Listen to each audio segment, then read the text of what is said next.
বাংলাদেশ জাতীয় দলের ডিফেন্ডার আফিদা খন্দকার। রক্ষণ সামলানোই যার বড় দায়িত্ব। তবে রক্ষণ ভাগের ফুটবলার হলেও দলের প্রয়োজনে মাঝে মধ্যেই দুর্দান্ত সব গোল করে চমকে দেন সবাইকে। চলতি মৌসুমেও রাজশাহী স্টার্স দলের জার্সিতে 6টি গোল করেছেন। আগামী 1 থেকে 21 মার্চ অস্ট্রেলিয়ায় অনুষ্ঠিতব্য এশিয়ান কাপ ফুটবলের বড় মঞ্চেও গোল করার স্বপ্ন দেখছেন সাতক্ষীরার এই ফুটবলার। লিগে পাওয়া তার গোলগুলো অস্ট্রেলিয়ার মাটিতে আত্মবিশ্বাস বাড়াবে বলেই মনে করেন বাংলাদেশ দলের অধিনায়ক। গোল করতেইছি, লিগে গোল করেছি, এখান থেকে আমার আত্মবিশ্বাসটা আরো বেড়েছে। আমি অবশ্যই চেষ্টা করব এশিয়ান কাপে ভালো কিছু করার।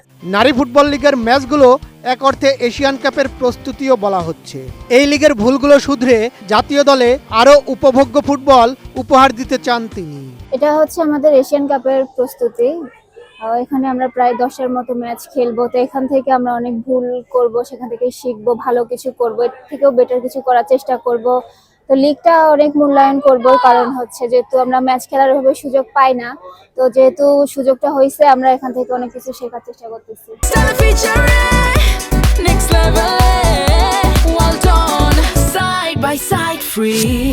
এশিয়ান কাপে বি গ্রুপে বাংলাদেশ খেলবে শক্তিশালী চীন, উত্তর কোরিয়া ও উজবেকিস্তানের বিপক্ষে। এশিয়ান কাপের বর্তমান চ্যাম্পিয়ন চীন নিজেদের দেশে এবং ইউরোপে প্রস্তুতি ম্যাচ খেলেছে। চীন গত বছরের নভেম্বরে গিয়েছিল ইউরোপ সফরে। সেখানে তারা ইংল্যান্ডের কাছে 8-0 গোলে এবং স্কটল্যান্ডের কাছে 3-2 গোলে হেরেছিল। এরপর চলতি বছরের 4 থেকে 22 জানুয়ারি পর্যন্ত তারা শেনজেনে একটি ট্রেনিং ক্যাম্প করেছে, যেখানে তারা নিজেদের মধ্যে প্রস্তুতি ম্যাচ খেলেছে। উত্তর কোরিয়াও আঞ্চলিক টুর্নামেন্টে খেলে প্রস্তুতি শেষ করেছে। আর চীন ও দক্ষিণ কোরিয়ার বিপক্ষে গত বছর কিছু ম্যাচ খেলেছে উজবেকিস্তান।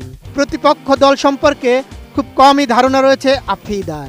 তবে কোরিয়ার বিপক্ষে খেলার অভিজ্ঞতা কাজে লাগতে পারে বললেন আফিদা। ভুটানের হয়ে হচ্ছে এসি কাপের খেলা খেলতে গিয়েছিলাম, তো ওখানে নর্থ কোরিয়ার টিম ছিল, তো ওখান থেকে অনেক কিছু শিখেছি যে ওরা কিভাবে খেলে, তো ওখান থেকেই শেখার চেষ্টা করেছি অনেক কিছু। রক্ষণ ভাগের ফুটবলার হয়েও লিগে 6 গোল। আফিদা খন্দকারের এই আত্মবিশ্বাস নিঃসন্দেহে জাতীয় দলের জন্য এক দারুণ খবর।